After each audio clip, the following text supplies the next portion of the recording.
Chapter 1. Hilton Hotel. 9-month pregnant Charmine Jordan struggled to walk along the aisle while looking at her surroundings, as though she was searching for someone. Today was her big day, her engagement day with Julian Cabell. It was almost time, but he was nowhere to be seen. As she waddled, however, she then heard a soft yet familiar voice. "Julian, darling, are you sure you want to get engaged with that adopted daughter? She's not even carrying your child." Charmine stopped dead in her tracks and turned to the source of the voice. She saw her older sister, Tiffany Jordan, and Julian, her fiancé, by the staircase. "Of course I knew," Julian replied in his low and throaty voice. "I was in the room next to hers when she was assaulted. If she found out that you planned everything, she wouldn't have given you her 15% shares," Julian added, with one arm wrapped around Tiffany's small waist. Tiffany, in her frustration, growled, "I don't get it. She was adopted into our family, but why would Grandpa give her 15% of the company shares?" Tiffany whined, her face as delicate and deceivingly beautiful as ever. Leaning on Julian's chest, she continued, "Julian, darling, do you dislike me for doing that? You must be thinking I'm cruel, don't you? Knowing that I'm not actually related to the Jordan family. You want Charmine over me now, do you? Don't be silly, my love. The second your mom swapped you into the family Jordan, you've already become a member of the Jordan family. Also, Charmine's tacky and ugly. So what if she's a genuine Jordan family member? I wouldn't even love her even if she was royalty. Don't you worry. Once I get a hold of all her shares, I'll leave her for you and give you a huge engagement party that you deserve. For now, let me make it up to you." Charmine could not believe what she had just heard. Shock shot up her body as though she was struck by lightning. She never knew the child in her body was not Julian's. Julian was not the one who deflowered her, but it was by a complete stranger ordered by her sister instead. That she was in fact the Jordan family's actual heiress. But her identity was swapped by Tiffany's mother? Charmine would never forget the abuse she had undergone, just for being the adopted child. Back then, Tiffany was her only source of comfort, the big protective sister who told her it was okay to not study and just have fun. All this time, Charmine thought Tiffany was the closest thing to a family, that she would give Tiffany all her best gifts and opportunities given by their grandpa, including the opportunity to study abroad in America. Never did she expect that Tiffany was the one ruining her life for 18 years. Worse still, her fiancé knew everything all this while, yet he allowed these things to happen. Julian even conspired with her sister. Swash! The unexpected turn of events sent Charmine reeling back in shock, staggering backward, that she knocked down a nearby vase. This alarmed both Tiffany and Julian, both still in bliss in each other's embrace. They looked over with dilated pupils. "Charmine, what are you doing here?" Julian called out, a vexed frown on his face as he did. Tiffany hastily pushed Julian away and put on her clothes. "Charmine, dear, it's not what it seems. This is just a joke. Julian only loves you." Charmine scoffed at Tiffany's feeble choice of words. "In love with me? In love with my shares? In love with all my properties, you mean?" "Julian Cabell, Tiffany Jordan, I want everyone to know the truth today." Charmine scrambled to run downstairs. Everyone was downstairs. Guests of the highest class in Burlington City, family friends of both Jordan and Cabell families. Charmine wanted everyone to know Tiffany was the adopted child. That Tiffany was nothing but a cruel and evil woman. "Charmine, don't you dare make a scene."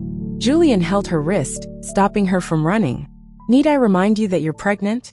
If it wasn't for your shares, we wouldn't be having this engagement at all. You've no right to be arrogant. Besides me, nobody else would want a pregnant 18-year-old. Julian was right. She was only 18 years old. She was meant to go to a university. But Tiffany changed everything when she arranged for Charmine's tragedy.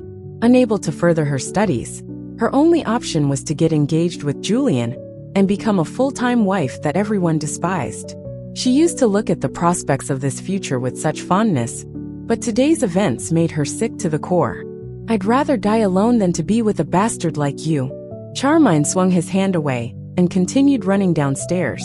It was then the unsettling realization hit Tiffany. If word got out, she would be done for. "Charmine." She reached out, and it seemed as though she wanted to hold on to Charmine. Instead, however, she gave Charmine a harsh push. Charmine was caught off guard. and her heavy body fell off the stairs. Her body round with a child rammed against the wall. Warm blood began to ooze between her thighs. "Julian, darling, what now? What now? I didn't mean it. I wanted to hold her," Tiffany whimpered, though her action did not match her tone. "I'm scared," Tiffany cried as her face turned pale with fear. "Calm down. She knows our plan, so she deserves this. She asked for this herself." With a barbaric look, he sprinted down the stairs toward the fallen girl. He then gave Charmine's belly a vigorous kick. 1, 2, 3. Ah! An excruciating pain pierced through Charmine's belly. This was the man she grew up with. The person who put up with her as an adopted child. The man who promised Charmine her future. How can he be so cruel to her? She hated this. She loathed this. More and more blood stained her white gown as the floor gradually turned red. It was not long before Charmine, in her infinite pain, succumbed to darkness. Chapter 2. 5 years later, at the Jordan family mansion's gates, a dazzling black motorbike raced into the compound and, with a 360-degree drift, stopped by the entrance. Built with high-end tech, the vehicle was easily a beauty with a matte finish. An elegant-looking leg came into view from the clouds of dust. A woman got down from the bike, and taking off her helmet, her long hair fluttered with the wind. Charmine Jordan stared at the words Jordan Family Mansion, as her red lips curled into a faint smirk. She had at last returned after 5 long years. A whirlwind of tragedies fell upon her the last time she was here. She almost lost her life to the kicks on her belly, had suffered a miscarriage, and was framed to be cheating on Julian, when she was in fact set up by Julian and Tiffany. With her dignity and reputation torn into shreds, the Jordan family took away her company shares and forced her to reside in Africa overnight. As though it was not cruel enough, they gave her bare minimum living expenses to survive with. In the past 5 years, she endured inhuman torture and suffering. Now, she was ready to take back all that belonged to her. She took her first long step, then another, as she made her way toward the mansion. In the garden, waiters were serving guests with expensive canopy and wine while renowned guests exchanged greetings. Today was the 70th birthday of Senior Jordan. Every renowned celebrity and upper-class families in Burlington City gathered at the mansion. A group of people surrounded Senior Jordan enthusiastically, greeting him with gifts and regards. "Dad, this is your favorite tea. I brought you this classic 100-year-old pu'er tea, worth $500,000. Grandpa, this is Chi Baisher's renowned High in the Sky, and the asking price is nearly $500 million. Wishing Grandpa longevity like the character in the painting. Grandpa, here's a jade Buddha I specially requested to be made for you, worth $5 billion. I hope you like it." A soft and beautiful voice was heard from across the room. The voice sounded serene like the heavens glow. Tiffany Jordan then walked forward in elegance, her features beautiful and delicate as ever. Her beauty attracted everyone's attention, for assistants followed behind her, as they carried a board clothed with red silk, and an ingeniously and beautifully carved jade Buddha sat on the board. Under the bright sunlight, it exuded a luster like the secrets of ancient forests. The texture was thicker, colder, and deeper than jade itself. The crowd fell into an uproar at that moment. "My God! What type of jade is this? The color is so dense, I've never seen it before. That's check number 1 black-green meteorite stone.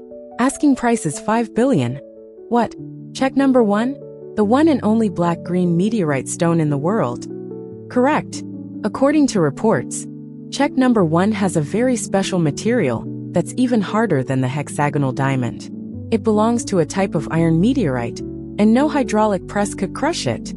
God, out of jades and pearls, Tiffany chose to give such a unique and one-of-a-kind meteorite stone. How kind of her. Tiffany is indeed the most celebrated supermodel in the world. I can't believe she'd purchased the meteorite stone and have it carved into a Buddha statue." Words of praise filled the air, referring to Tiffany with nothing but admiration and respect. Tiffany, on the other hand, was secretly reveling in the praises. She strongly believed that sooner or later, Grandpa would be charmed by her and eventually give her the 15% of shares. With that, she would become the Jordan Group's biggest shareholder. Outwardly, she maintained her humble facade, her head hung low. "Please everyone, don't overpraise me. I just want to make Grandpa happy with my 5-year savings. I'm just happy Grandpa likes it. I like it. Of course I like it. James Jordan nodded repeatedly, a pleased expression adorning his face. Out of the blue, someone spoke out. Who's that? She seems familiar. Everyone stopped dead in their tracks the moment they shifted their gazes. From the garden's entrance by the far end of the aisle, Charmine walked along the red carpet with her black leather jacket and pants. With hair long yet slim, Charmine's dark hair fluttered as she walked. She bore a clean and neat outlook, and though she exuded arrogance and boldness, she appeared serene, much like calm water. Tiffany's beaming disposition plummeted in an instant. It was Charmine. Had she not stayed in Africa for 5 whole years? As she checked, was she not meant to have become burnt and ugly? How did she turn out so beautiful? Her parents were stunned too. Why did she come back? Such a disgraceful adopted daughter. This was not the right time to return. Joey Young, Charmine's mother, hastily stepped forward and pointed at Charmine. What are you wearing? Do you know where you're at? Go to the backyard, don't shame us. Charmine might have come to celebrate Grandpa's birthday, Tiffany spoke up, despite her inward displeasure. Why don't we let her stay? She added, the pretense of a supposed loving sister never slipping. All the attention fell onto Charmine. Celebrate? She came here empty-handed. How's that celebrating? An adopted kid, taking the family's money for nothing. How could she afford anything? She is as good as not asking for more money. Senior Jordan saved 15% of the shares for her. Yet she showed up empty-handed. What are you still doing here, adopted kid? Get lost. What are you looking at? You can't even afford to set your eyes on this stone. Do you know how much this is? 5 billion, cousin Amelia Jordan said as she pushed Charmine, being the bully she had always been. I bet you haven't seen this much money after spending years in Africa. Didn't even show up with a $50 gift. How dare you show up? Unfazed, Charmine's red lips curled into a faint smile. Who said I came empty-handed? What a coincidence that I prepared a check number 1 too. As she spoke, she clapped her hands, and 4 assistants came forward with a Buddha statue. The statue was the exact same as the one Tiffany gifted to Senior Jordan. It was identical. What happened? Chapter 3. Everyone was in shock. Isn't there only one of check number 1? How is Charmine gifting the check number 1 as well? How are there 2 of them? Amelia was the first to react. A mocking cackle escaped her lips. Haha, what else could it be? She must have wanted to save her face and bought a fake one. Little did she know that Tiffany gifted the same thing. Shame that the cat's out of the bag, no? Ha ha ha. Charmine, are you not ashamed of yourself? Can't you bring something else if you're that penniless? Why would you bring a fake item? I must have been blinded back then when I brought you home out of pity, scowled Joey Young. Joey loathed Charmine since day 1. But little did she know that the woman before her was her actual daughter. The Tiffany she adored was the adopted kid sneaked into the Jordan family. Carefully planned by Tiffany's biological mother, Laura Zabel. Before Charmine could even reply, Tiffany walked up to her. Charmine, how could you do this? Don't you know that stones have Reiki? She swiftly reprimanded her, playing the role of a genuinely concerned sister. Fake stones can inflict harm to the body. How could you do such a thing to Grandpa? Please apologize to Grandpa. I believe he and everyone else here would forgive you if you do. Apologize? You're the one who should be apologizing. Charmine retaliated. The check number 1 black-green meteorite was found in the southern part of Czech. According to experts, its Mohs hardness scale reaches 11, with the ability to crush even diamonds. Needless to say, things that are made with this meteorite stone can't be damaged by a knife or hammer. Confident, Charmine then added, Want to know if this statue is real? Allow me. Without giving time for anyone to react, Charmine picked up a hammer and smashed Tiffany's Buddha statue. Dong!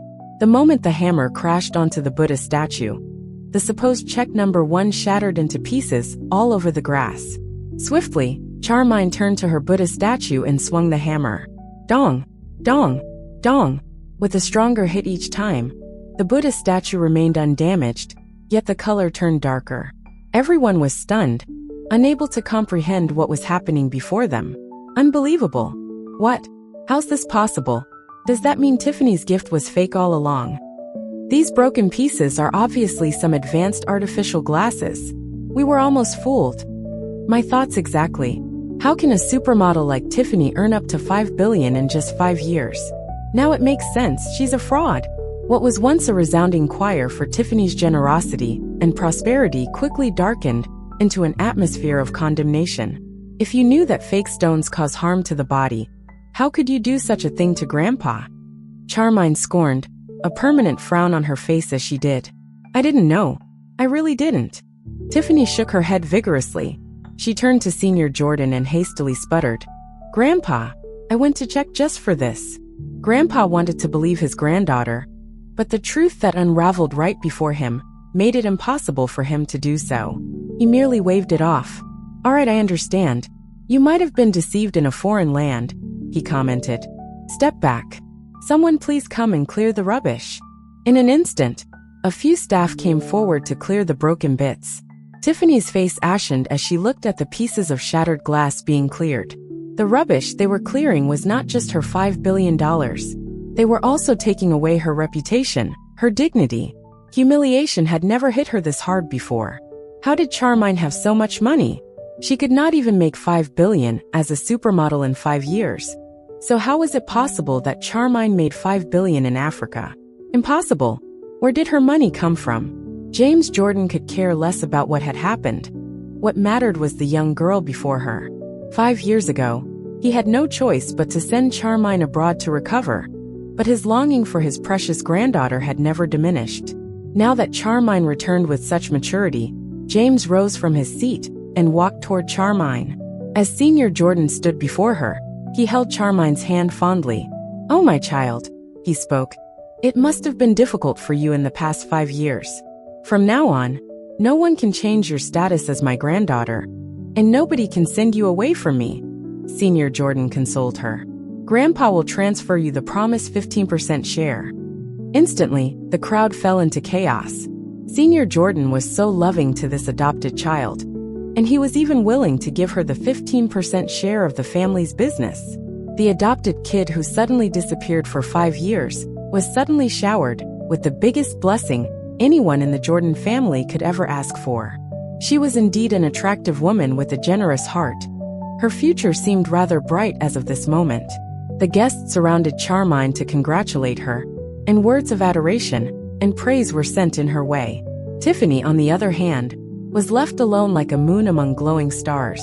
She was completely tossed aside, just like the broken bits cleared away earlier.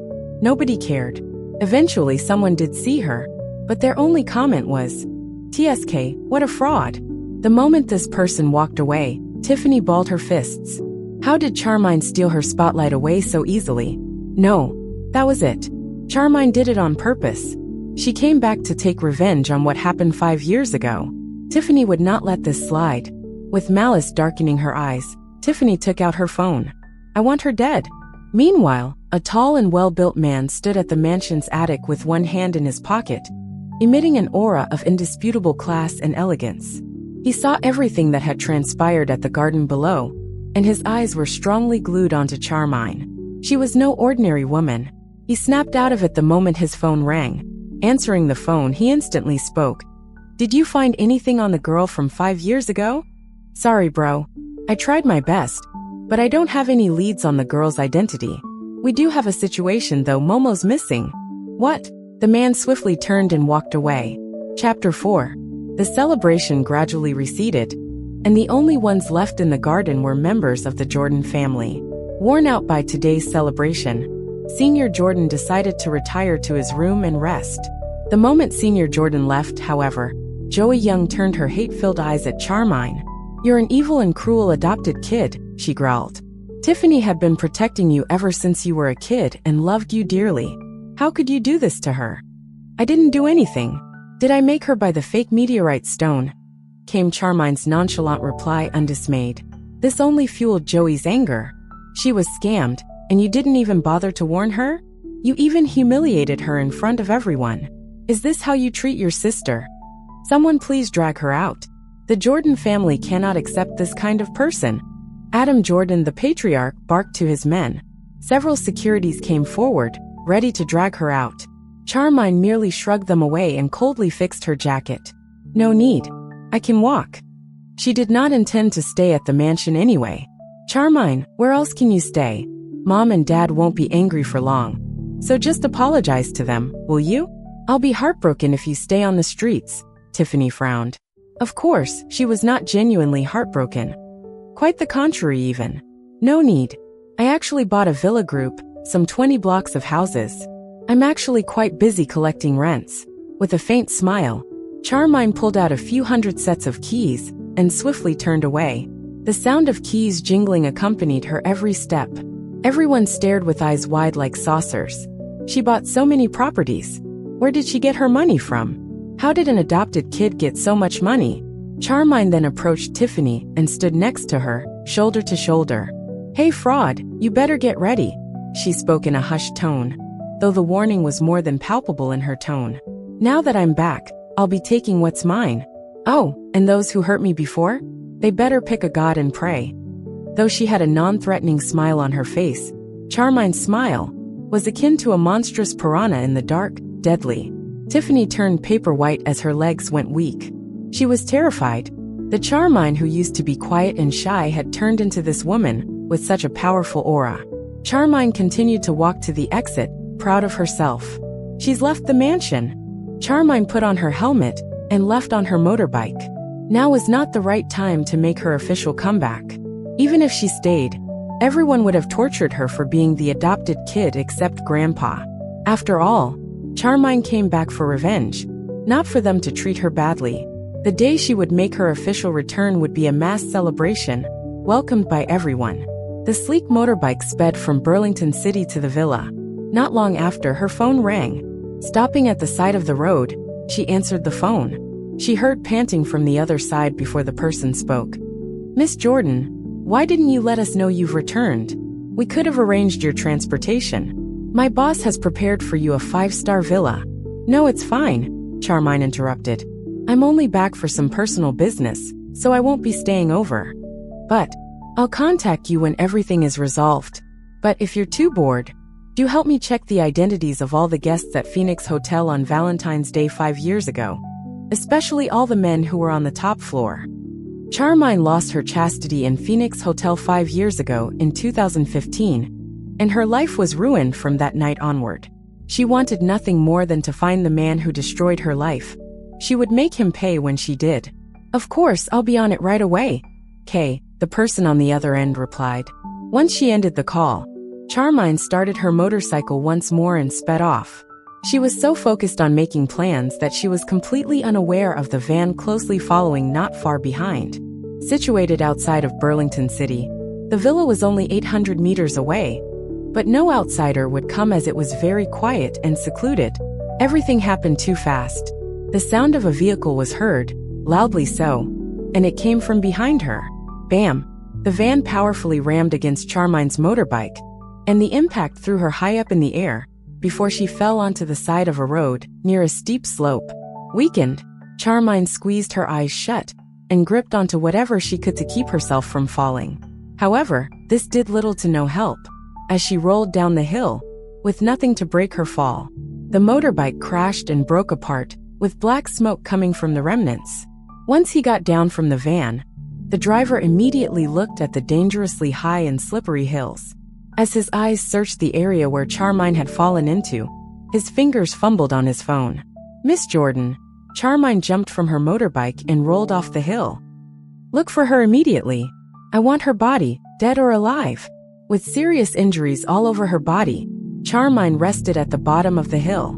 Unfortunately, Charmine would not have her time to recuperate as she heard noises that came from the road above her. They were coming for her. She would have given them a piece of her mind had she not sustained this much pain. Once she collected her thoughts, Charmine scrutinized her surroundings carefully and, not long after, saw a cave covered by bushes. Without wasting any time, she went inside. In the silent cave, Charmine rested against the walls of the cave and sighed. However, the silence was broken when a childlike boyish voice called out, "Mommy! Mommy!" Before Charmine could react, a soft and warm body coated with mud ran into her arms. When she looked down at this small figure, her eyes were met with a small yet round face, paired with watery doe eyes. The boy looked up at her and blinked. Chapter 5. The moment their eyes met, Charmine felt as though a warm feeling was spreading throughout her being. It felt as though she was reunited with a person so dear to her. Chris Bailey, the little boy, held onto Charmine and clung tightly to her. "I was chasing a kitten before I came across you, Mom. But now I can't find it," the boy muttered. "But I'm happy now, since I found you again." While this took Charmine by surprise, she soon recovered from the shock. Gently grabbing the boy by his collar, she pushed him away. "I'm not your mother. Where are your parents? I'll bring you to them." The boy's initial cheery expression then morphed into one of pain. Suddenly, the boy began to sob. "Wah, my chest hurts." Charmine released his collar out of guilt, but before she could get a word out, the boy went right back into her arms. "My chest hurts. Hug. Mommy, hug." The boy nestled further into the embrace. Charmine was flabbergasted. Why would the parents leave such a cute boy behind? Just when she was about to speak, a snake as thick as her wrist slithered into view, and it seemed to aim for the boy's ankle. With scales dark as ink, the snake's sharp fangs were noticeable. No doubt, it was a king cobra, one that could inflict fatality. "Watch out!" Charmine grabbed the boy with one hand and grabbed the snake with the other. Triggered by the sudden movement, it turned toward Charmine and bit her instead. The snake bite gave her a sharp pain, but she fought against it. Once she covered the boy's eyes with one hand, Charmine swung the snake at hand and smacked it against the cave. Smack! Smack! Smack! Sounds of the snake slammed against the walls of the cave echoed, and before long, the snake went limp as it died. Just as Charmine threw the cobra far away, her body started reacting to the toxin. She went soft and slumped against the back of the cave once more. As her hand dropped from covering the boy's eyes, the boy cried, "Mommy, Mommy, don't scare Momo. Please don't scare Momo. Wait here, Momo will go get Daddy." Panicked, the boy ran out of the cave as fast as he could. Once he got out of the cave, he took out his phone and clicked on a chat room. Once he sent his location, he swiftly hit the record button and whimpered, "Daddy, I'm here. I found Mommy, but a snake had bitten her. She needs help." Anthony Bailey was searching the Jordan family's mansion with his 100 or so bodyguards. Suddenly, his phone lit up. He read the message and frowned. The kid went as far as 10 miles away. He needs a lesson. And who's this mommy he's talking about? He thought to himself. He got into a car and speedily called a contact of his. "Neil, bring the Cobra serum to the location I sent you, right now." The moment Anthony reached the cave, he saw Chris weeping next to an unconscious woman. "Mommy, Mommy, wake up. Don't scare Momo." Chris wailed as tears streamed down his face like waterfalls. "Who's this?" Chris seems too attached, considering she's a stranger. Anthony studied the knocked-out Charmine. Pale and unconscious, her facial features were so stunning that it was hard to look away from her. "That's her, the adopted daughter, Charmine Jordan." Chris saw his dad and ran toward him. "Daddy, please help Mommy," he wailed. "Mommy is dying. I don't want Mommy dying." "Calm down. I've asked Uncle Niall to bring over the serum." Anthony assured the little boy the best he could. It did nothing to cease the boy's tears. "It's too late. It's too late. Mommy was bitten for almost an hour, and she'll die soon if we don't clear her blood." Chris sobbed as he shook his head vigorously. As he scrutinized Charmine's body, he noted that the snake had bitten her thigh. If one were to suck out the blood, the pants would have to be removed. "Listen, Momo.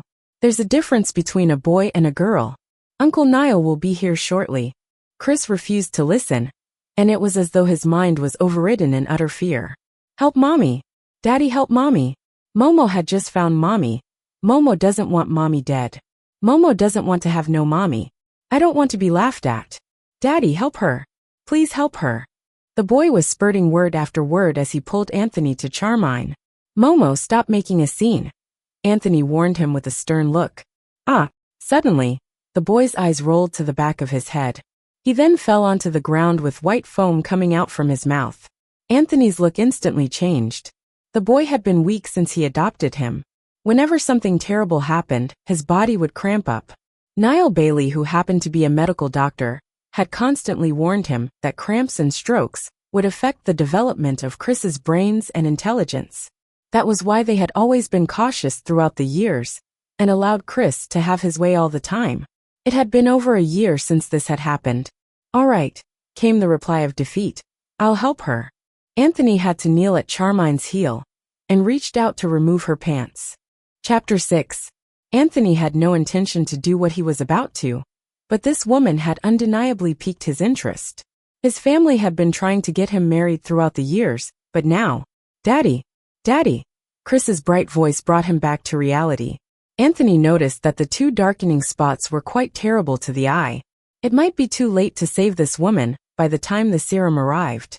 Pushing all thoughts aside, he bent down and started sucking the blood out of the wound. Chris, who was laying on the ground, saw this and chirped with joy. Daddy touched Mommy, and Daddy kissed Mommy. Now Daddy needs to take care of Mommy. The boy never ceased to surprise him. When Charmaine regained her consciousness, she found herself in a monochrome-colored room, and nicely furnished at that. Where am I? Wasn't I attacked by a cobra? I need to clear the wound now. When she looked down, however, she realized her clothes had been changed. Moreover, her clothes were swapped with an oversized white shirt that reached her knees. My wounds are cleaned and bandaged. Who did this? You're awake.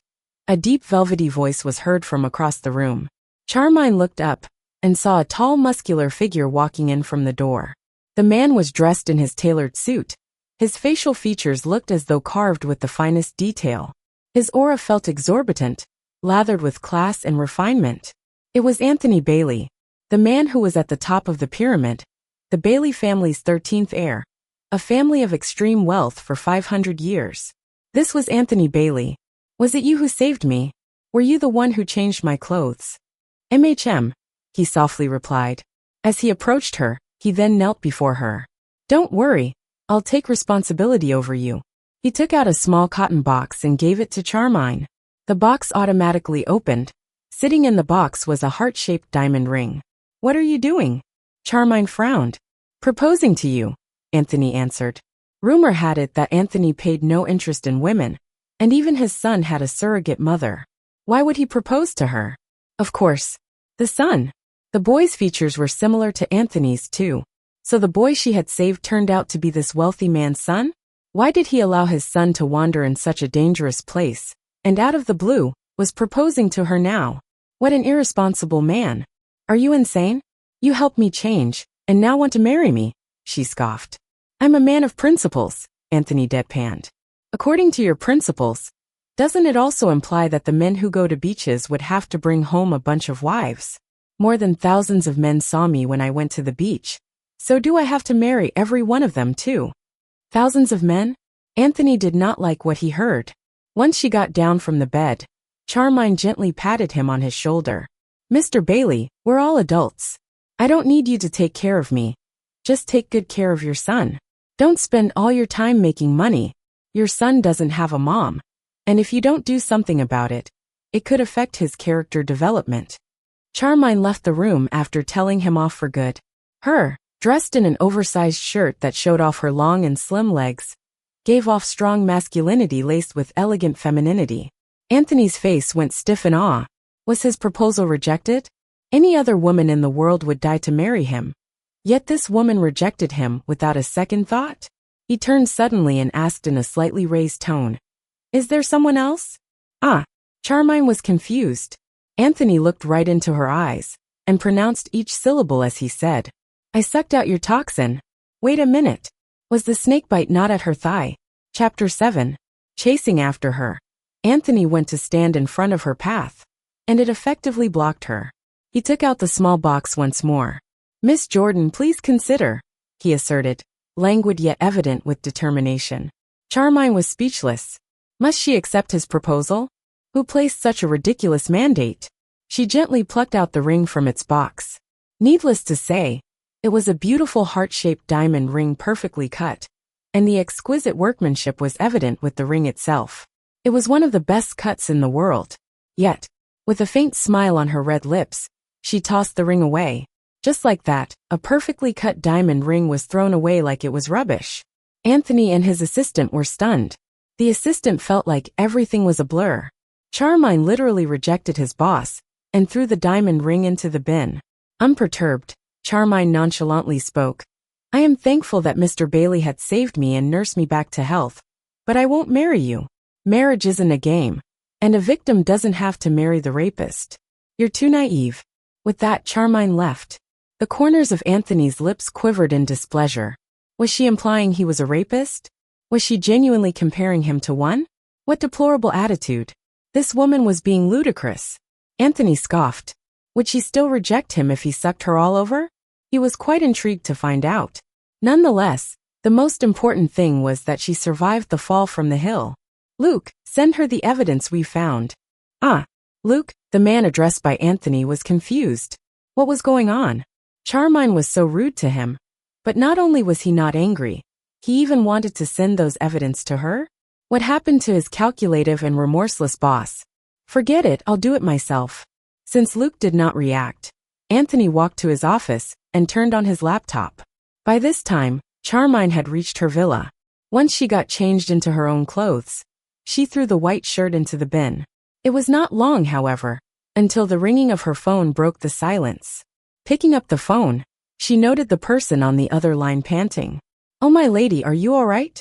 spoke the person at the other end, voice evidently worried and panicked. "Why did you return home? Wasn't it nice back here? Also, why didn't you let Kay and his team protect you? Do you know that my heart nearly combusted when I heard about your accident? That evil woman actually paid for the murderers. I'll make her pay for it now." Nobody knew this, but Charmine had a fair share of accomplishments she had gotten on her own in the past 5 years. These, in turn, made everyone look up to her, paying attention to her every move. She never sought aid of any kind, yet many people wanted to help her out. Charmine cradled her phone between her shoulder and neck. "Don't bother. Pass this message on. I'm taking care of some personal stuff back here at home, so leave me alone." What? Are you sure?" the man asked worriedly. Charmine scoffed. "If I didn't believe I could settle this myself, I wouldn't have returned." She ended the call. Simon Gray, who was on the other end of the call, sighed. Without much to go around, he could only relay Charmine's message. As Charmine logged into her mailbox, an unread email was brought to her attention. Once she clicked on the unread email, she was met with screenshots of Tiffany's conversation with the driver, with details of Tiffany's plan and order for Charmine's murder. There was also a record of the transaction from Tiffany's account to the drivers, as well as video footage of the accident. Everything she was seeing would be enough to convict Tiffany. Who did this? Who could have gathered all these in such a short time, and what more, sent them to her for free? Charmine had the impression that this could be the work of a party looking forward to working with her, trying to earn a favor from her. When she searched for the sender's name, however, Anthony Bailey? Why on earth would this man go through such lengths to help her, even after she rejected him in a rather ridiculous manner? Indeed, he did deserve to be in such fame and wealth with such generous heart and capability. No matter. Charmine found no reason to reject help offered without strings attached. As she saved the screenshots, a sliver of mischief glimmered in her cunning dark eyes. At the same time, inside a lavishly decorated bedroom in the Jordan family's mansion, Tiffany was sitting in front of her piano as she toyed with a doll, a smug smile on her face as she did. There was no way Charmine could have survived that high drop. At the very least, she would be incapacitated or disfigured. Once admitted to the hospital, she would have ways to kill Charmine and take the 15% share from her. With her silky pale hand, Tiffany sharply ripped off the doll's head. Ding! A notification showed on her phone. Who would message her private phone at this hour? She clicked open the anonymous email. Her face rapidly morphed into one of complete, unadulterated horror. The email contained her conversations with the driver. How could this have happened? She contacted the driver with an anonymous SIM, and, for extra precautions, even paid with her overseas account. How could this plan have fallen apart so terribly? Though her face was blatantly horror-stricken, she fumbled to text as though unfazed. Who are you? What do you want? How much? Give me a number. I don't want your money. You have 2 options. The first is to host a press conference and apologize to your sister in public. Option 2, send me a nude. If you can't make up your mind in 10 minutes, these screenshots will go public. Nude. Was this person out of their mind? Tiffany pictured it with an angered and distorted face. Who could this be? She quickly replied, absolutely not. Give me a number. I'll pay you any amount you desire. Just so you know, I'm the heiress of the Jordan family, so you can't afford to mess with me. If you choose to cooperate with me, however, I'll reward you generously."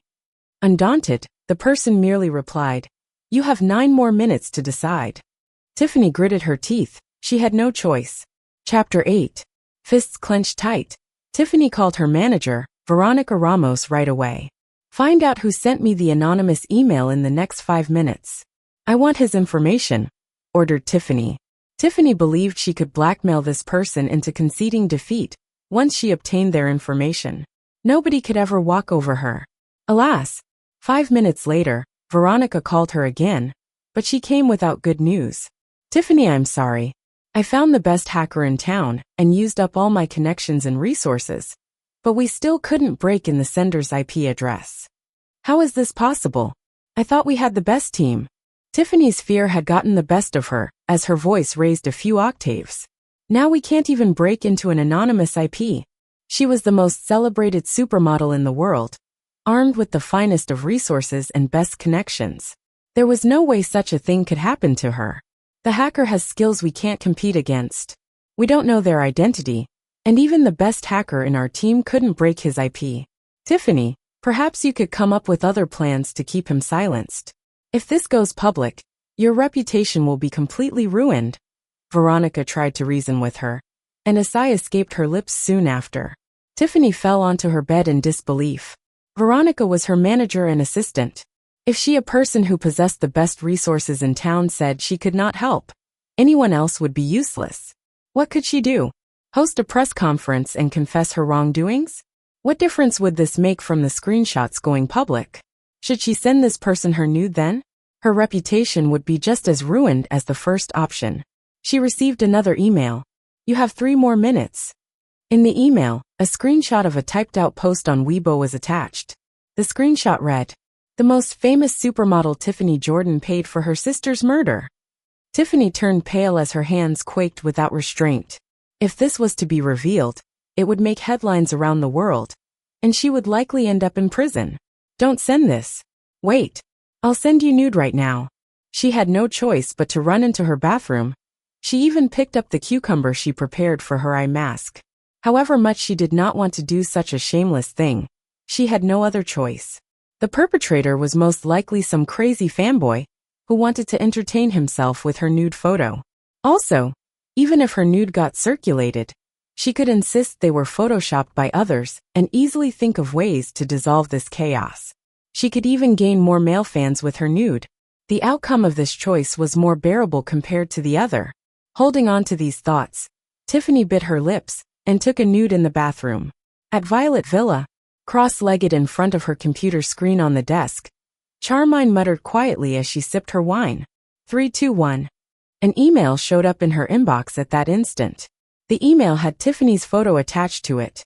Under the shower head was Tiffany in her bikini, thoroughly soaked. She looked into the camera holding a cucumber, imitating that of a seductive gaze. Charmine smirked. The fish took the bait. Oh well, nobody could blame Tiffany for choosing this option, however ugly it was. It was then when a man dressed in casual wear suddenly entered through the door of the study room. With a deadpan look, the man stared at Charmine coldly and spoke. "Charmine, you might have the budget, but don't forget the real reason why you're back." "Of course I remember. Things are going as planned." Charmine took a sip of the wine as she saved the photo. The man glanced at her computer screen and added, "This alone won't do you good to fight Tiffany Jordan. It's only when you get more fame that you can take away Tiffany's every belonging. Go to the audition tomorrow."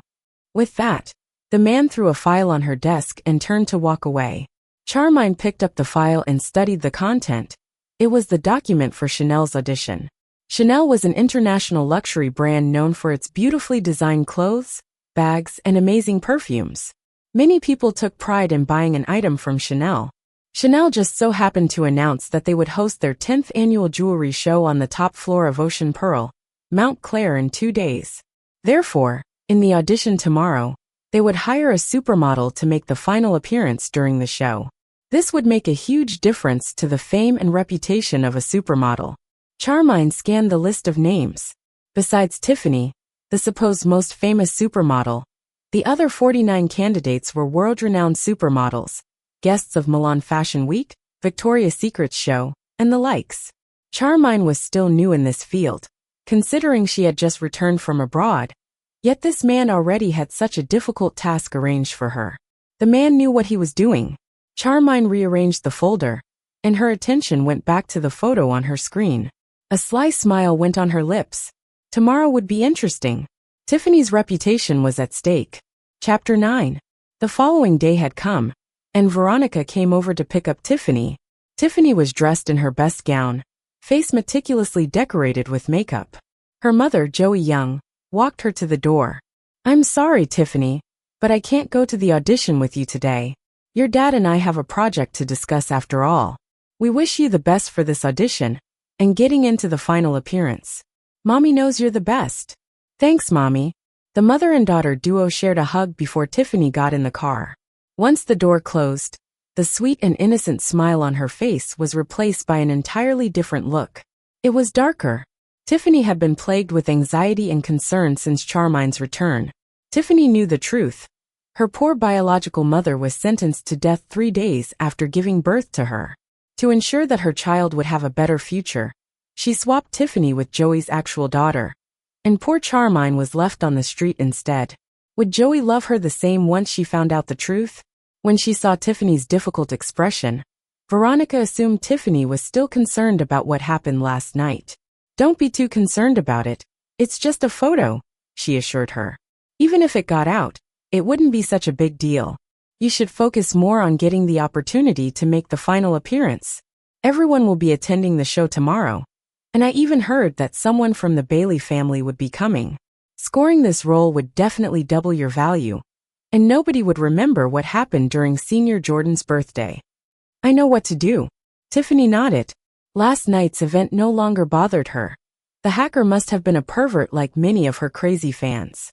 Since the perpetrator did nothing to release her photos last night, there was no way the hacker would publish in the future. They probably just wanted to keep these things to themselves. "By the way, I gathered that Charmine Jordan signed up for the audition when I looked through the list in the morning," Veronica added. The girl had just returned to the country and had no previous experience at modeling. It's hilarious that she even signed up. Instead of joining in with Veronica's mocking, Tiffany's brows furrowed at the mention of Charmine's name. Right, she did threaten to take everything away from Tiffany. It was no surprise she would be at places like this, though there was no way Charmine could compete with a supermodel like Tiffany. She sneered with utter disdain. Tiffany aimed to capture the audience with her brilliance today, and they would adore her. That would show Charmine how far away she was from her league. Inside the grand ballroom of Hotel Vienna, a long tea stage stood elegantly, surrounded by luxurious chairs seated by the hosts, designers, and sponsors. One by one, models made their appearances on the stage. They were all dressed in a simple gown and makeup, though expressionless as they were. Chanel was to present a necklace named the Glowing Forest with the final appearance.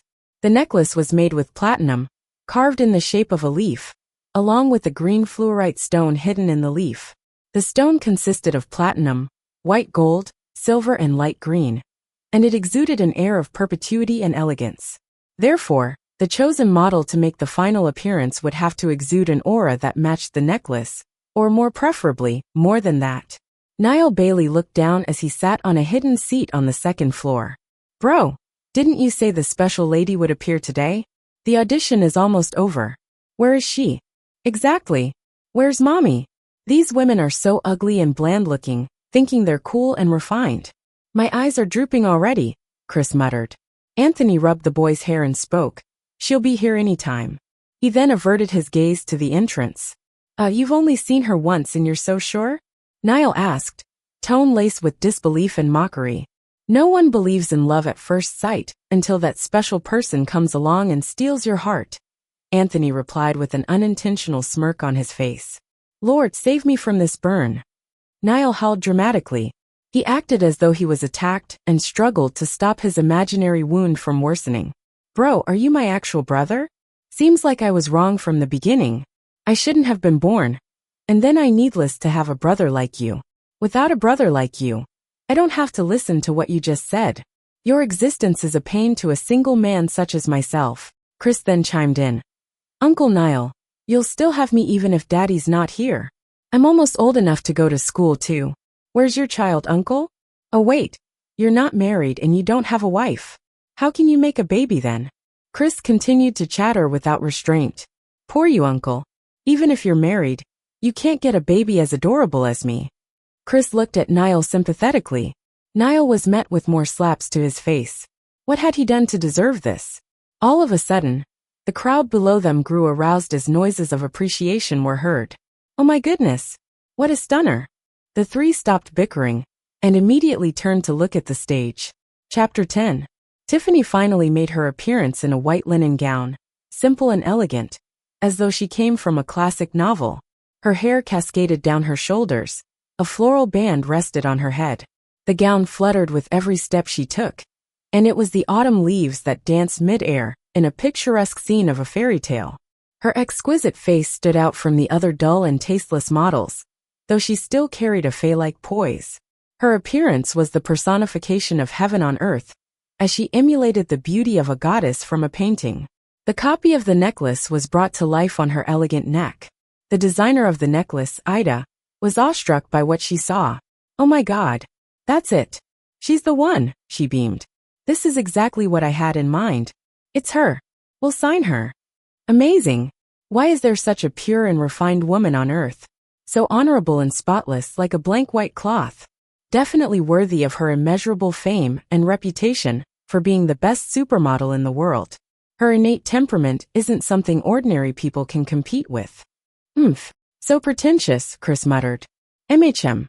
Anthony passed him a chocolate bar, agreeing to the boy's opinion. Niall, on the other hand, looked at them in confusion. Tiffany Jordan seemed nice. Why was she called pretentious? These two were hopeless. Meanwhile, Tiffany enjoyed the words of adoration from the audience. A smile broke out on her face, and it was akin to sunshine in summer. She knew it in her heart now. She would be the chosen one to make the final appearance. As expected, when she walked to the panel, the host and designers called on her. Models who have yet to come out, don't bother coming. Tiffany Jordan, it's you. You'll be the ambassador of the necklace, and will make the final appearance at tomorrow's show. I agree. It should be Tiffany. We're all convinced by her win. Amelia spoke up as she happily agreed. The other competitors nodded with conviction. They were out of Tiffany's league and they accepted it. After all, it was Tiffany Jordan that they were losing to, the most famous supermodel in the world. Tiffany humbly as much as she could be lowered her head. Everyone is being too kind. I'll have no other choice than to accept this offer. I won't disappoint everyone. Her soft voice was sweet like heaven on earth. The producer confidently brought the contract up to her on the stage. Tiffany's lips curled into a beautiful smile, and this time, the grin was sincere. She knew Charmine would not be able to do anything to her once she got this role. It was foolish of her to even think of competing with her. Why did she not look at herself in the mirror? As Tiffany reached forward to accept the contract, a strange sound was heard. Beep. Suddenly, the big screen in the hall lit up. A photo then appeared on the screen. It was the photo of Tiffany under the showerhead. Her body was covered or uncovered by a thin and almost transparent layer of bikini, as seducing as imagination could go. Above all, she had a fetching expression. Red lips slightly parted, pink cheeks flushed, and her eyes charming like silk. To put it simply, she was rather tantalizing to the eye. In an instant, the crowd was plunged into chaos. My goodness! Is this the Tiffany Jordan? She's much different from what she pretends to be. She has such a pure and innocent outlook. Who would have thought she could be this coquettish? Tiffany was frozen in shock. This caught her off guard entirely. She had gone through many scenarios of the photo leaking online last night, but not in a million years would she have thought the photo would be exposed in an event such as today. Veronica was the first to recover from the shock. Someone please turn it off, she yelled. It was foolish of her to think anyone would want to take down a private photo of Tiffany Jordan. Everyone in the audience was either admiring with their eyes glued to the screen or taking photos for their collection. The panel, on the other hand, were reevaluating if Tiffany was still suitable to become their brand ambassador. As noises of displeasure and mockery occupied the room, Tiffany finally regained her senses. Turn this off, please. Turn this off. This wasn't me. Not her. Why would she panic if this was not her? There were no true friends in the entertainment industry. Who would help her? The photo was still blaring through the screen. Finally, Tiffany could not take it anymore. She took a stool nearby and threw it right against the big screen. Bam! The screen finally went black. Broken. The photo was gone at last, but the judging eyes remained. She was no longer the supermodel in the past. No longer the pure and charming Tiffany Jordan she pretended to be. It's not me, I swear. Someone set me up. Someone did. Tiffany shrieked, her face pale and anxious. Miss Jordan, we're deeply sorry that such a thing happened. We hope you could go back and resolve this. The manager spoke and delivered the ultimatum. Just like that, her opportunities were taken away from her. Chapter 11. In an attempt to save her career, Tiffany quickly reached out and held on to the manager's hand. Didn't we have a deal? That photo was photoshopped. It really wasn't me in that photo. I don't do these things. How could anyone assume the photo is real without asking me first? She whimpered as tears rolled down her face, touching and convincing. Alas, the innocent face she pulled only reminded everyone of what they just saw on the screen. We're deeply sorry, Miss Jordan. Let's discuss this next time. The manager pulled her hand away and ordered the securities. Someone please send Miss Jordan out and bring her the bill of her damage to the screen. A few securities came forward and showed Tiffany out, expressions of mockery and disdain on their faces as they did. Tiffany could not stand this poor attitude toward her. She was brought up as the heiress of the Jordan family, treated with utter respect and admiration. She had never been more embarrassed in her life.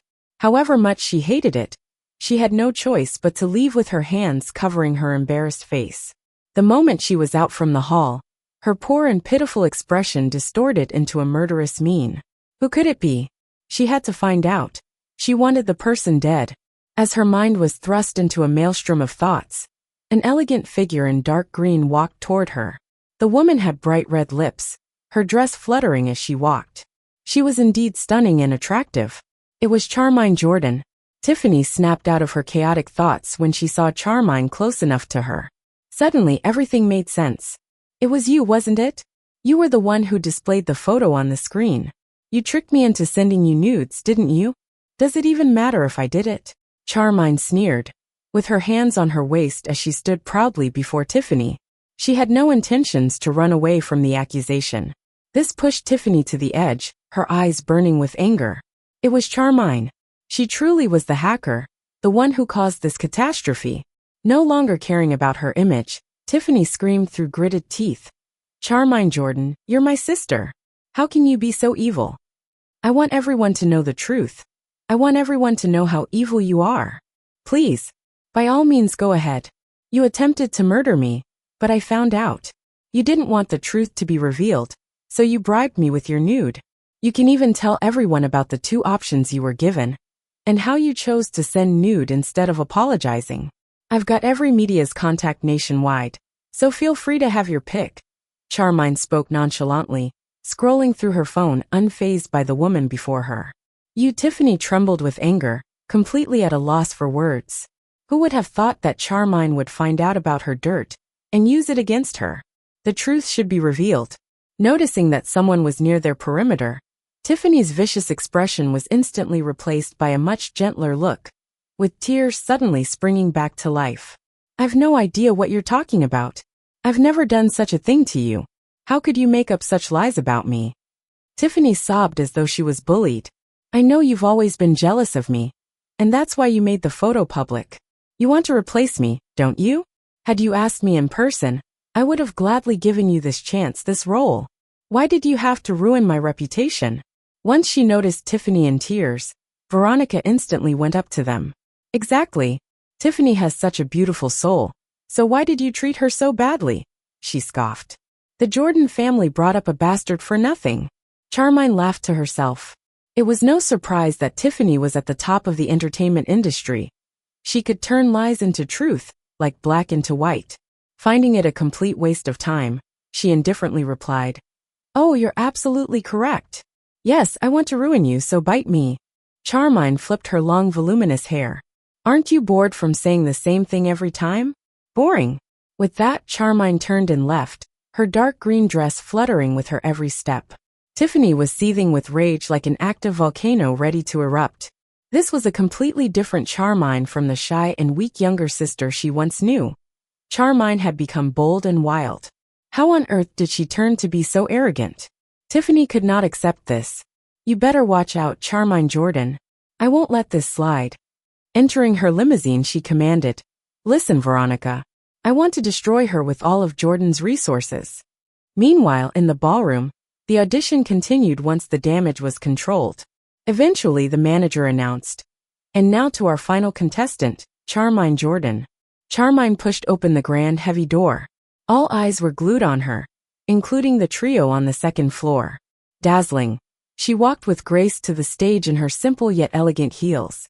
Dressed in a dark green gown, her beauty was brought out with her fiery red lips. One word could easily wrap things up: breathtaking. Sensing a threat, the models began muttering to one another. Who is she? I've never seen her before. Isn't she the adopted daughter? She has no experience modeling. What does she think she's doing here? Amelia Jordan scorned. Everyone else let out a sigh, disdaining Charmine. Isn't it humiliating that anyone thinks they can audition for Chanel these days? The ambassador needs to be fair and beautiful. She's so overdressed. She must have thought this was a Victoria's Secret's audition. Can someone in charge please ask her to leave? She's wasting everyone's time. The crowd began to complain. The manager looked at Charmine in contempt. Why is there an extra on the name list? Security, send her out. I just need a minute, Charmine muttered under her breath, not once stopping as she walked toward the stage. Nobody believed in her. The security stopped her from moving forward. Get out. Don't waste our time. We're not like you wandering around doing nothing. Our time is precious, unlike yours. Chapter 12. Chris Bailey pulled on Anthony Bailey's sleeves. Daddy, Daddy, help Mommy. Someone is bullying Mommy, he whined. With a passive expression, Anthony reached for his phone, searched for a contact and dialed it. Once the person answered, he spoke. Charmine is mine, people. In the hall, the person in charge looked at his phone dubiously before he looked at Charmine, who was currently held back by the security. He was scared to death with what he had just heard. Goodness, this woman was Anthony Bailey's people? Stop it. Stop. Don't hurt this lady here. He shrieked as though downright fearing for his life. What just happened? The securities were befuddled while the crowd went quiet in disbelief. Was she not unwanted? What changed his mind? The person in charge walked up to Charmine in an instant and bowed to her. You must be Miss Jordan. You said you needed 1 minute, right? Please take all the time you need, he sputtered, and rather respectfully at that. Here at Chanel, we've always strived to be fair and just. If you're willing to give it a try, we welcome you wholeheartedly. Charmine frowned. His attitude changed at the speed of a reader flipping her book, who was on the line of his call. It was then when she felt a peculiar gaze glued on her. Following her instinct and looking up, she saw a man looking right into her from a glass door on the second floor. It was Anthony Bailey. What was he doing here? Anthony's lips curled into a grin that he himself was unaware of when he caught her looking up at him. Chris, on the other hand, waved enthusiastically at Charmine. Charmine was startled. Why would Anthony help her? The kid was acting weird enough, but his father was even stranger. She already told him off yesterday, so what was he doing here? Had he genuinely fallen for her? Anthony's grin slowly receded, replaced with a frown. Women would usually throw themselves at him at any given chance. But why was Charmine acting all weird and resistant? Noticing Anthony's powerful gaze, the man trembled in fear as he quickly added, Miss Jordan, is there anything you'd want us to help you prepare? No, I'm fine. She marched toward the stage, confident in herself. What Charmine needed as of this second was to take away everything from Tiffany, her opportunities and fame. Of course, the crowd had no clue what was going on. They merely persisted in mocking Charmine's choice of dress and her ignorance to compete for this role. She was perceived as the toad wanting to eat the meat of a swan. A chance already seemed way too generous for people like her. Who was she kidding? Even the designer did not understand what the person in charge was doing. How could he give this chance to a person like her? It would be a disgrace if this woman were to touch the designer's product. Not anyone can put on with my design. If the panel decides to let a nobody stay, I'll quit designing for Chanel, the designer protested. With that said, All the lights in the ballroom suddenly went off. After a few seconds of darkness, a light green spotlight appeared as it flitted to the T-stage. A wooden stump mysteriously appeared on the stage. Charmine sat on the stage, as she leaned against the stump with one hand supporting her chin. The delicateness of her facial features was displayed in all its glory. She leaned back languidly, as though she was resting on a summer's afternoon. Her dark green dress splayed out into a retro-like beauty. Her flaming red lips did not impede her elegance from being emitted. On the contrary, it made her seem more of a mystifying fae with an aura of coldness and perfection. In the darkness, fireflies began to appear as they flew to her. Some landed on her curled-up lashes, while some landed on her palm. It was picturesque, just like the painting of phantasmagorical heaven. The jewelry placed on her neck was a mere copy of the actual necklace, but even the copy seemed to have come alive when paired with her exquisite face. Everyone was awestruck by what happened as they were left breathless with the scene. Things became apparent. One did not have to dress in a simple gown, nor wear a pretentiously innocent smile to portray exquisiteness. A truly beautiful woman could display it even with flaming red lips. The crowd went pin-drop silent. Everyone was stunned by her beauty. The silence remained until the end of her performance, when everyone finally recovered from the spell of her beauty and applauded thunderously. Brilliant! That's what the true glowing forest embodies. Recovering from her own state of shock, she completely disregarded what she had said before. Who is she? I'll have to take back what I said. Sign her, she beamed. We have to sign her. On the second floor, Chris was jumping for joy. Mommy is so pretty. Mommy is so pretty. Daddy, go on. She's too pretty. You have to chase her now before someone else does. Speed isn't always the key to success, Anthony said flatly as he ruffled the boy's hair. Humph. You're too slow. I'll help you. Chris pushed him away and ran downstairs. Anthony frowned. Stop him. Niall followed suit, running after Chris. Chapter 13. In the ballroom, Chanel's executive manager was about to sign Charmine. Mr. James, are you sure you want to sign a nobody? She has absolutely zero stage experience. Amelia Jordan protested. Exactly.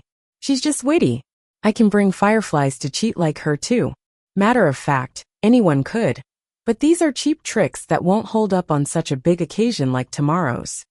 Alright, why don't you ladies show us some tricks? You're all pretentious, thinking yourselves as supermodels as you put on dead-like expressions, the manager refuted. He then turned to Charmine and, seemingly changing expressions in a 360-degree manner, spoke with confidence. Miss Jordan, please sign here. Just do what you did up there, and it'll do fine. We believe in you. Charmine sealed the contract with her signature. Pleased, Charmine then turned to Amelia Jordan and spoke. Miss Jordan, you gotta try harder tomorrow. Please don't end up foolish like today, losing to some inexperienced person like me with your 3-year modeling experience. The corners of her lips curled into a sneer as she turned and left. Amelia's face turned red in anger. While she was not as famous as Tiffany, everyone knew her name. She was also an actress, and because of her arrogant and straightforward manner, she was marketed as the wild and blunt one that her fans were crazy about. She always had her way wherever she went, respected by everyone, and yet, an adopted daughter like Charmine spoke to her in such a rude tone, and to rub salt into the wound even secured the opportunity. This drove Amelia crazy. Charmine left the hotel and walked straight to the parking lot. Luxurious cars lined up one after another in this park, while Charmine's dinged-up motorbike sat quietly by the corner. As she was about to put on her helmet, a kid came running out from nowhere. Mommy! Mommy! With his sweet voice, Chris ran into Charmine. He clung tightly to her thigh, his small figure much like an accessory on her leg. Charmine wanted to push him away, but who could resist such an adorable doe-eyed plump boy? Unable to fight back, she bent down and ruffled his hair. Darling, why are you here alone? Did your dad neglect you again? No, I ran away from him. I miss Mommy. Will Mommy come home with me? Chris nestled further into her embrace. Oh darling, I'm not your mother. I have my own house, so I can't go home with you. Charmine frowned. No, you're my mommy. My dad promised to make you my mommy. Daddy loves you. And he's been thinking about you every day since he met you. Last night, he even went to sleep with a photo of you. The boy rambled on and on. Today he parted with his project worth at least a few billions just to watch you, to protect you. Charmine was speechless. Was Chris telling the truth? Also, did Anthony genuinely go to sleep with her photo? She ruffled his head affectionately and said, Momo, you're still young. Don't become like your dad. Love is sacred. There's no such thing as love at first sight, she explained. Love at first sight isn't love, it's just sight. In other words, it's a simple attraction based on physical appearances. It's like a hobo hitting on a pretty girl. And this is illegal. It's bad. Anthony overheard her last sentence as he got there. His handsome face turned dark instantly, like the sky before a heavy rain. Hobo. She thought of him as a hobo. Chapter 14. Chris did not expect Charmine to be so dull. He thought he would have impressed her with what he said about Anthony. He wanted to say more, but Charmine merely carried him and put him aside. Momo, go back to your father. I have some important things to attend to, she spoke.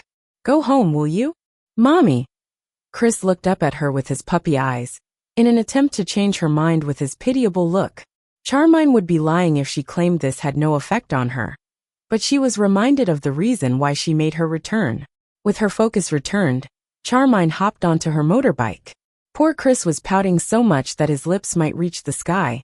His plan had failed. He had to think of another way. He swung his meaty hands carefreely as the engine ignited. Click! The tire at the back was deflated, slanting the front. Mommy, your tire was shot by a dart. Chris yelled as though stricken with fear. Someone tried to attack you.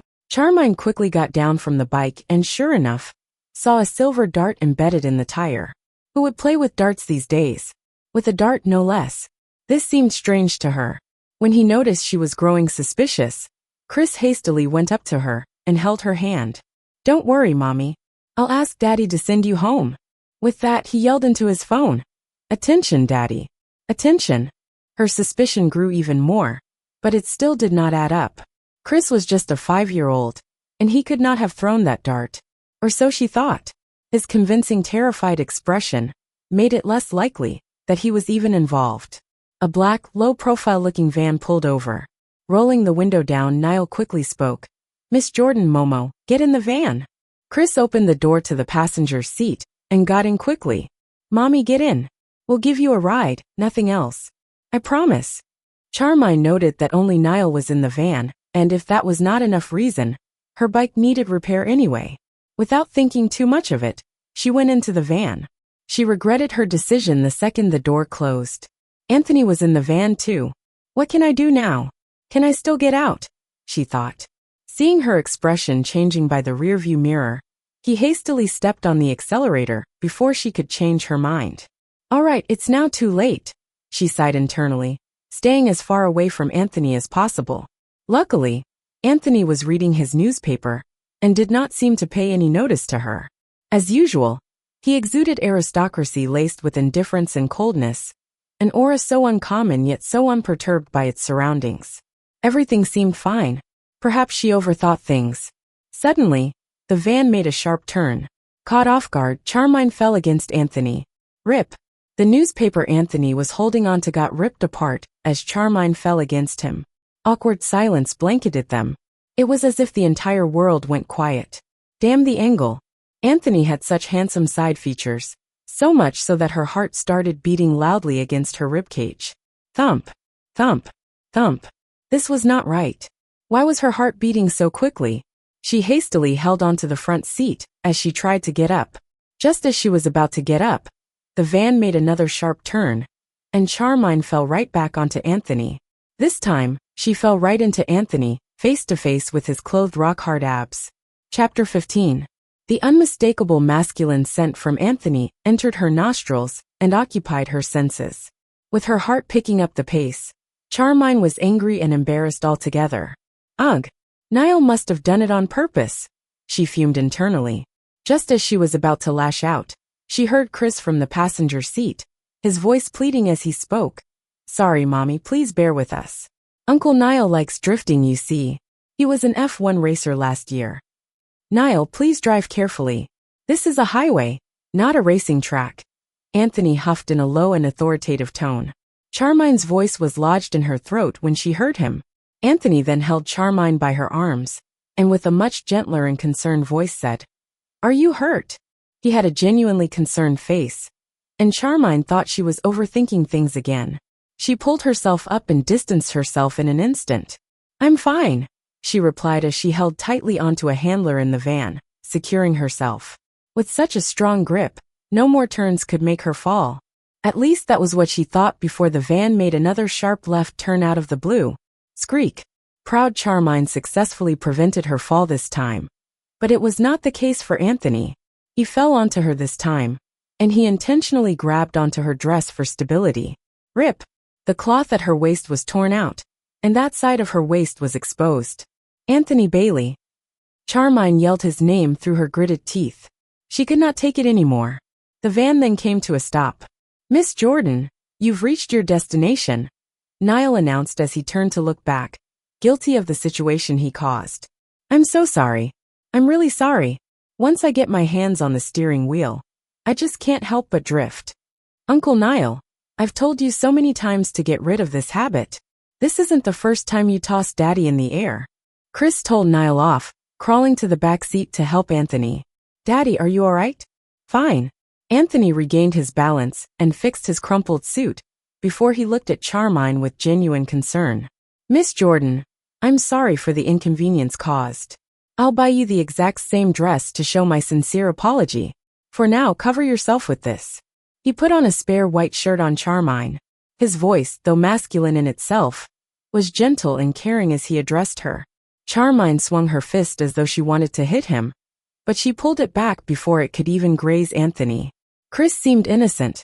Niall appeared guilty, and the handsome Anthony had his serious face on. They seemed as clueless as she was. Certainly, a man like Anthony was unlikely to pull on such tricks. "No need. Thanks for the lift, but don't bother about my dress. Treat it as my pay for petrol." Charmine went off the van swiftly. Anthony, however, had a different thought in mind.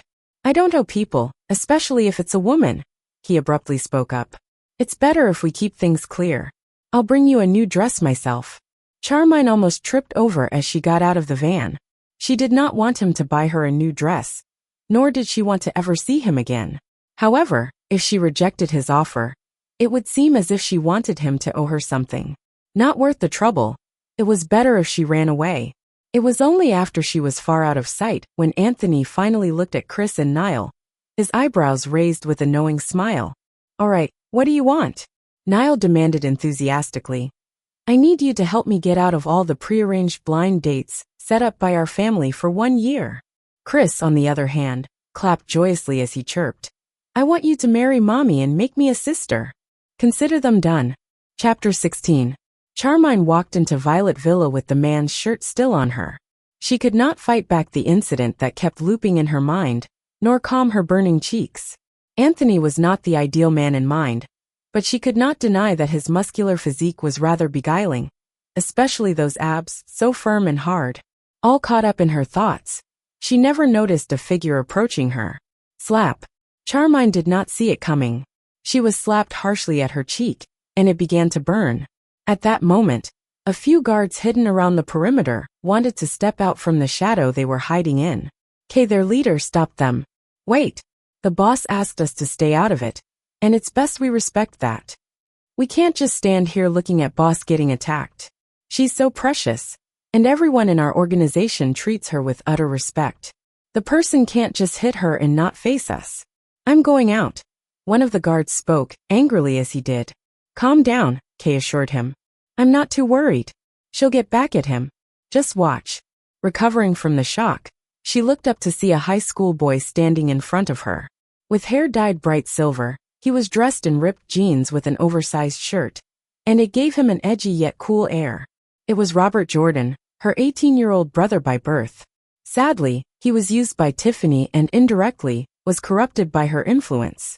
He disdainfully remembered Charmine as the adopted daughter, that all she wanted was to steal the Jordan family's money. Robert glared at her as though she was a villain. "How dare you do such a thing to Tiffany? She doesn't even hurt a fly. Why would you make up such nonsense to hurt her? Do you know that she cried herself to sleep, and yet wouldn't even let me speak to you about it? She has such a kind heart. What have you done? If it weren't for our family bringing you home, You would have died a long time ago. You're a bastard without a soul. Wordlessly, Charmine wiped the blood on the corner of her lips, an ominous glint in her eyes as she did so. Robert had his fair share in fighting people from a young age, but he had never come across such a daunting look. His surprise lasted for a moment before he regained his composure. Listen, you're just an adopted kid, and you've no right to stare at me with that look of yours, he barked. I'll tell you something. The surveillance cameras here are all broken. Even if I kill you right here tonight, nobody would ever find out or even mourn at your death. Momentarily stunned, Charmine said, What? The surveillance cameras are all broken. Of course. Why else am I attacking you? Robert sneered at her. Huh? Are you scared now? If I were you, I'd return Tiffany's rightful final appearance and ambassador role to her before it's too late. Her lips then curled into a sadistic smirk. No, but thank you for telling me that. Then, she swung her leg up and powerfully kicked Robert right at his chest with her high heel. Thump! The solid kick sent him flying to the end of the room, where Robert quaked in pain. At least a few bones were broken. The guards watched in disbelief. She was a real tough boss, all right. How could a kick send a 1.7-meter tall boy like Robert zipping through the air? Her clothes fluttered as she inched closer to him. It was as though she was a victorious warrior returning from war. Utterly startled, his eyes squinted at her as he attempted to shield his abdomen with his arm. What are you trying to do? Go away. Charmine had such astounding, seemingly polished skills that she broke his ribs with just a mere kick. There was no way he could match her in strength. As she stood before the cowering Robert, she eyed him balefully. Didn't you say the cameras are all destroyed? How could I let such an opportunity pass? With that said, she raised her leg again and pressed the tip of her shoe onto Robert's head and exerted force into it.